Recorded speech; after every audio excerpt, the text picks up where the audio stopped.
చదువుతోనే మహిళా సాధికారత సాధ్యమవుతుందని, అందుకే మగపిల్లలు ఆడపిల్లలు అనే తేడా చూపకుండా ఇద్దరికీ నాణ్యమైన విద్యను అందించేందుకు కృషి చేయాలని టీయూటీఎఫ్ఓ నాయకులు అన్నారు. ఇక ఆ సంఘం జిల్లా శాఖ ఆధ్వర్యంలో పట్టణంలో నిర్వహించిన మహిళా దినోత్సవ వేడుకలకు జిల్లా విద్యాశాఖ అధికారి ప్రణీత ముఖ్య అతిథిగా హాజరయ్యారు.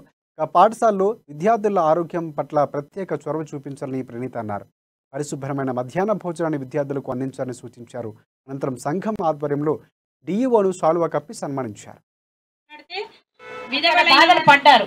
అప్పుడైతే అసలు ఆడవాళ్ళని వాళ్ళు జరుగుతున్నది ఇంకా ఏంటున్నది అని అంటే, ఇంకా కూడా ఇందాక చెప్పినట్టుగానే కొన్ని రంగాల్లో కనుక మనం భవన నిర్మాణంలో చూస్తే టీయూటీఎఫ్ యూనియన్ సంఘ నాయకులు మహిళల ఉపాధ్యాయులకందరికీ కూడా ఆదరిస్తున్నారు.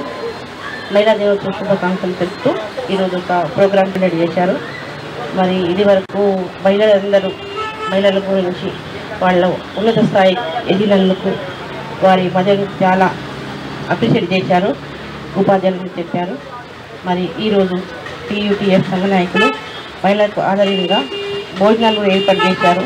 మహిళా దినోత్సవం ఎందుకు జరుపుకుంటున్నాం, ఈ విధంగా ఎందుకు మాట్లాడుకోవాల్సినటువంటి ఆవశ్యకత ఉన్నది అన్న విషయం మనకు మేడం ఇందాక చెప్పారు. చరిత్ర ఎక్కడైనా కూడా అంటే మన భాషలో మనం అందరం మహిళలం కాబట్టి ఒక తల్లిగా మాట్లాడితే ఆకలైతేనే అన్నం విలువ తెలుస్తుంది. అంటే అప్పుడు అన్నం తినాలి అనిపించినట్టుగా ఒకప్పుడు వాళ్ళకు అవసరమయ్యింది. అందరినీ గ్యాదర్ చేసి వాళ్ళు తమ హక్కుల కోసం పోరాటం చేసి, మెయిన్ అప్పుడు మహిళలకి ఓటు హక్కు లేకుండే, పని దినాలు